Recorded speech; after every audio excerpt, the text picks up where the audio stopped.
Le camping est une manière amusante de profiter du plein air et de la nature. Mais parfois, ce n'est pas que du plaisir et des jeux. Tout comme la nature elle-même, cela peut être beau, mais il y a des dangers inhérents. Des conditions météorologiques imprévisibles aux animaux sauvages et aux terrains difficiles, les campeurs peuvent faire face à de nombreux défis. Mais, et si ces dangers n'étaient que le début ? Cette collection de nouvelles explore les disparitions mystérieuses de personnes qui ont rencontré ces risques en camping. Elles ont disparu sans laisser de traces, laissant les familles, les proches et les enquêteurs déconcertés et tâtonnant dans l'obscurité. Le 14 juin 1969, la famille Martin, composée de William, de sa femme et de leurs 2 garçons, Dennis et son frère aîné, partit en camping dans le parc national des Great Smoky Mountains. Ils cherchaient à échapper à l'agitation de la ville et à trouver la paix dans la nature. Ils installèrent leur tente à Spencefield, entourée de verdure luxuriante, et leur voix remplissait le calme environnant de rires et de conversations. Alors que l'après-midi avançait, Dennis et son frère aîné se retrouvèrent plongés dans une partie de cache-cache avec 2 autres garçons du camp. Tout avait commencé innocemment. Ils ne savaient pas que ce simple jeu allait prendre un tournant terrifiant. Vers 16h30, Dennis et son frère se joignirent aux 2 autres garçons pour s'amuser. William Martin regarda les enfants se regrouper, complotant un canular pour surprendre les adultes. Avec un sourire malicieux, ils disparurent dans la forêt, le t-shirt rouge vif de Dennis contrastant avec le décor verdoyant. Lorsque les plus grands réapparurent, éclatant de rire, Dennis était conspicuement absent. Une inquiétude se dessina sur le visage de William, qui commença à appeler Dennis mais ne reçut aucune réponse. Pendant ce temps, à environ 7 miles de là, Harold Key et sa famille faisaient une randonnée tranquille près de Sea Branch, au sud-ouest de Cad's Cove. Leur sortie paisible prit une tournure glaçante lorsqu'un cri déchira la forêt silencieuse. Surpris, ils scrutèrent les environs, le cœur battant d'inquiétude en apercevant une silhouette furtive se faufilant entre les arbres. Pendant ce temps, la famille Martin et l'autre famille qui était avec eux commencèrent à chercher Dennis. Alors que les heures passaient et que l'obscurité descendait sur Spencefield, les efforts de recherche s'intensifièrent, attirant l'attention des rangers du parc et des bénévoles concernés. Le cœur lourd, William Martin signala la disparition de son fils au responsable du parc à Cad's Cove vers 20h30. Sa voix tremblait de peur alors qu'il implorait de l'aide pour retrouver son enfant disparu. À mesure que la soirée avançait, un orage balaya les montagnes et martela le camp de pluie et de vent. Malgré l'aggravation des conditions météorologiques, les opérations de recherche se poursuivirent sans relâche dans la nuit, avec la famille et les chercheurs scrutant frénétiquement la zone à la recherche du garçon disparu. Le 15 juin 1969, aux premières lueurs de l'aube, le groupe de chercheurs se rassembla à Bot Mountain Road pour discuter des plans de recherche pour la journée. Malgré leur épuisement, ils étaient prêts à affronter un autre jour de recherche sans relâche. À 5 heures du matin, ils s'étaient répandus à travers le terrain accidenté, fouillant chaque centimètre de la nature sauvage dans l'espoir de trouver le moindre indice qui pourrait les mener à Dennis.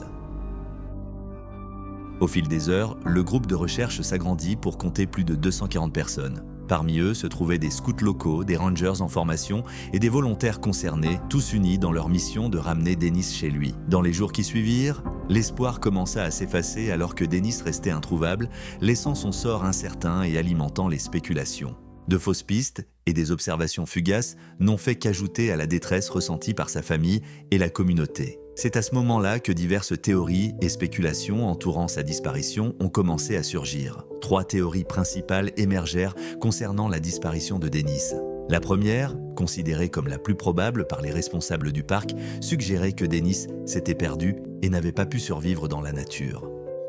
La deuxième théorie suggérait que Dennis aurait pu être attaqué par un ours ou, moins probablement, un sanglier et emporté. La troisième théorie, soutenue par le père de Dennis, suggérait que quelqu'un aurait pu l'éloigner du parc. Le jour où Dennis a disparu, le touriste Harold Key et sa famille ont rapporté avoir entendu un cri et avoir vu un homme au look rude s'enfuir. Cependant, les rangers du parc et le FBI n'ont pas trouvé suffisamment de preuves pour relier cette observation à la disparition de Dennis.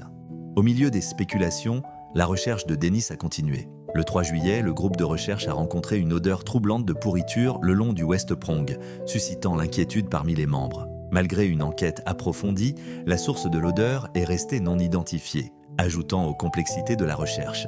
Malgré les efforts considérables et une récompense de 5 000 $ offerte par la famille pour toute information sur Dennis, la recherche n'a pas donné de nouveaux indices. Par conséquent, les responsables du parc ont décidé de mettre fin à la recherche de Dennis Martin le 11 septembre. En 1985, une avancée potentielle est survenue lorsqu'un chasseur de ginseng a prétendu avoir découvert les restes squelettiques d'un enfant à 3 miles en contrebas du dernier emplacement connu de Dennis. Malgré d'importants efforts de recherche, les chercheurs n'ont pas pu localiser les restes signalés. Le mystère entourant la disparition de Dennis Martin reste non résolu malgré l'effort significatif investi pour le retrouver. Durant l'été 2015, la famille Kunz entreprit ce qui semblait être une simple excursion de camping au Timber Creek Campground, niché dans la nature sauvage reculée de l'Idaho. Cependant, ce qui commença comme une aventure en apparence routinière se transforma bientôt en un réseau complexe de mystères, enveloppé d'incertitudes et de suspicions. Niché dans la nature sauvage près de Leadore, Idaho, se trouvait le Timber Creek Campground, offrant une retraite tranquille loin du chaos de la vie moderne. C'est ici que la famille Kunz se lança dans une excursion de camping qui prendrait bientôt un tournant inattendu. Accompagnaient ce voyage Vernal Kunz et Jessica Mitchell, ainsi que leur énergique fils de 2 ans, Deor Kunz Jr. Ils étaient rejoints par le grand-père de Jessica, Bob Walton, un aîné animé, et Isaac Reinwand, une figure mystérieuse dont la présence apportait un air de mystère à leur expédition. Le soir du 9 juillet 2015, la famille Kunz chargea son camion et partit pour son excursion de camping.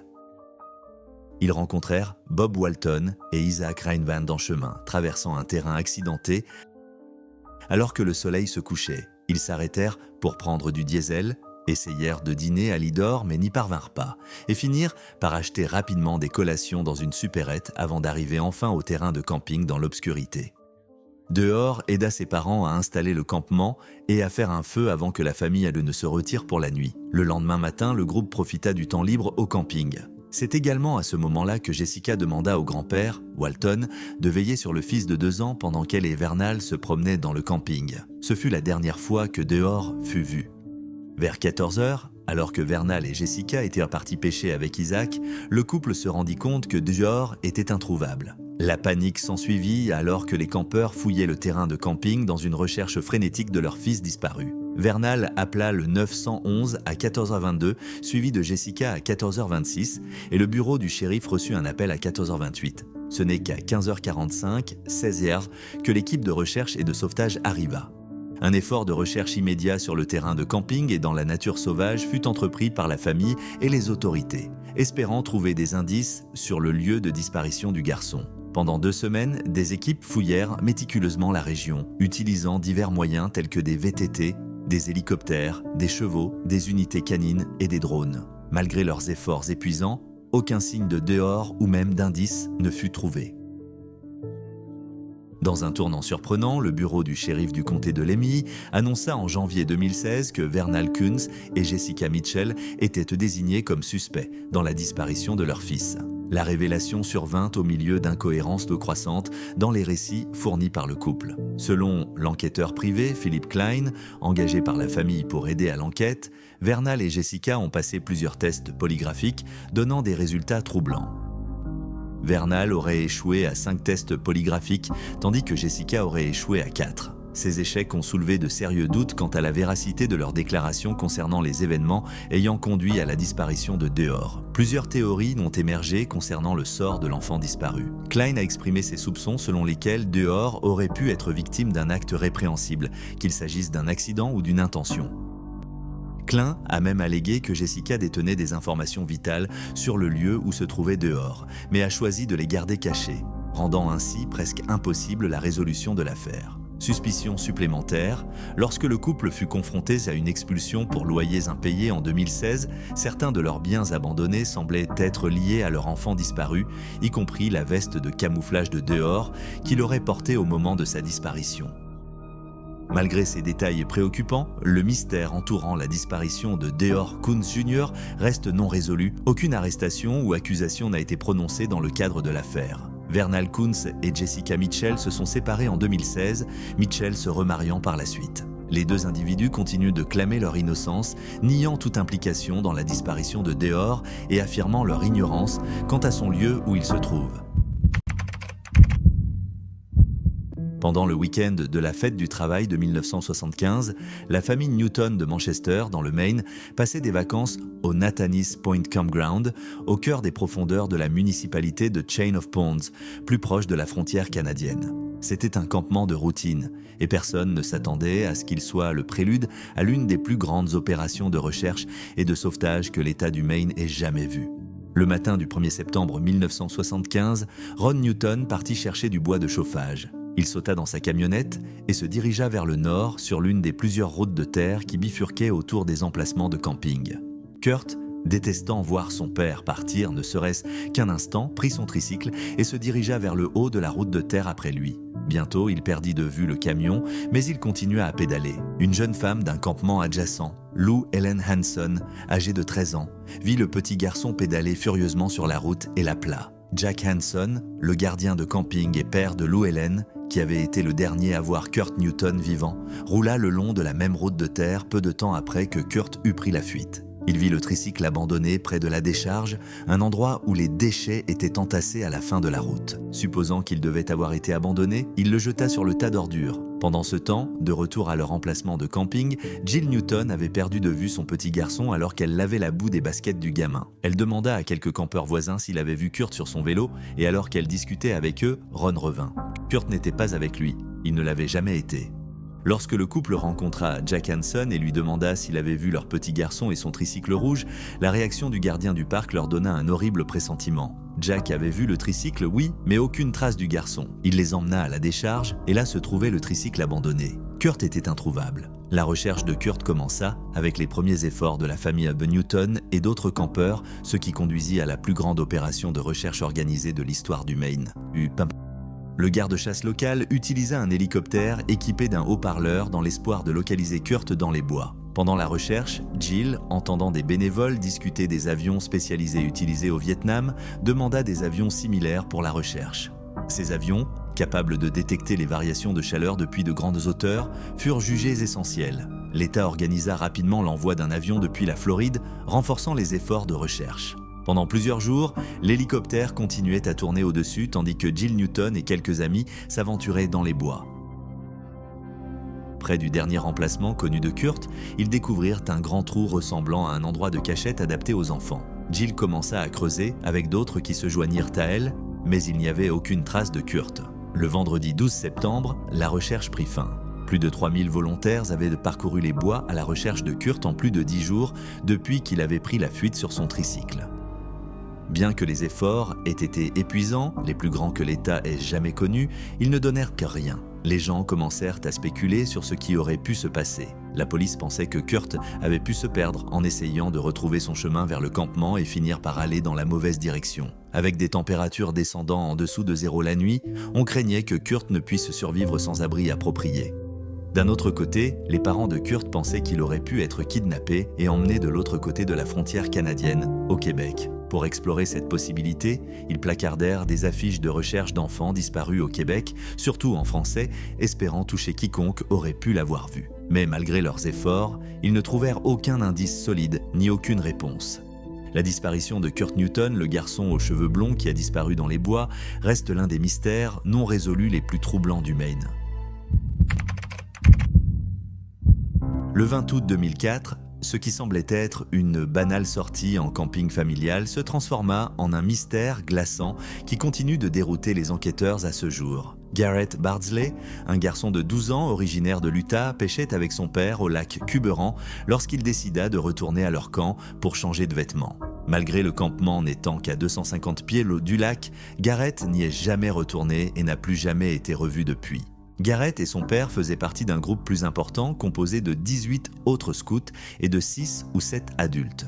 Garrett avait réussi à mouiller ses chaussures, son pantalon et ses chaussettes en pêchant et il se sentait mal à l'aise dans ses vêtements trempés. Il dit à son père qu'il ne serait pas long et reviendrait bientôt au lac pour essayer de pêcher un poisson pour le petit déjeuner. Le reste de leur groupe de scouts était campé en haut de la colline au site de camping Quiberon numéro 4, à seulement 250 pieds de là. Ils avaient emprunté le sentier plusieurs fois auparavant. Donc, le père de Garrett, Kevin, laissa son fils retourner au camp pendant qu'il continuait à pêcher.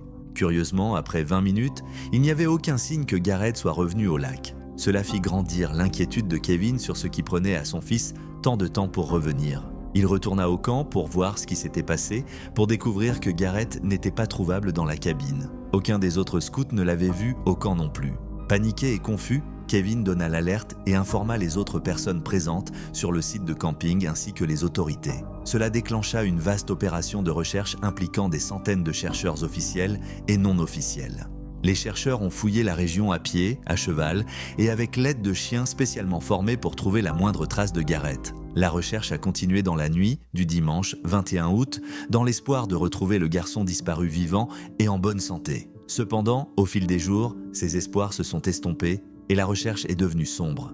Malgré la recherche exhaustive, la seule preuve que les chercheurs ont trouvée était l'une des chaussettes Nike de Garrett. Elle a été découverte à environ un demi-mile de l'endroit où il a disparu, dans un champ de blocs de granit accidenté. Selon le shérif du comté de Summit, Dave Edmonds, la chaussette semblait avoir été retirée d'un pied mouillé et froissé, ce qui correspondait à ce qu'il savait de Garrett.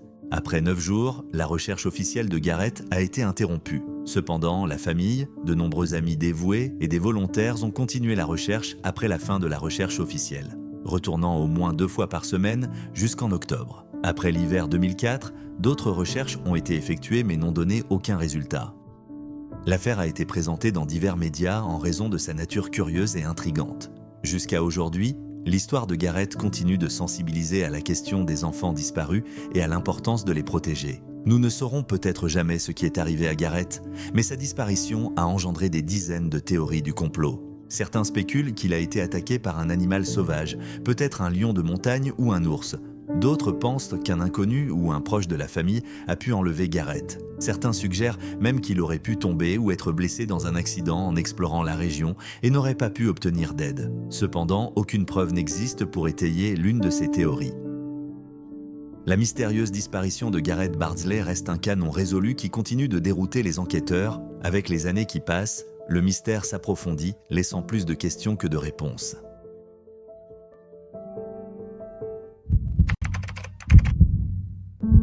Chelsea Grimm, une femme de 32 ans originaire de San Diego en Californie, est portée disparue depuis le 28 septembre 2023. Elle a été vue pour la dernière fois à Williams en Arizona lors d'un voyage sur la route à travers le pays. Les circonstances entourant sa disparition demeurent floues et son cas est actuellement classé comme disparition.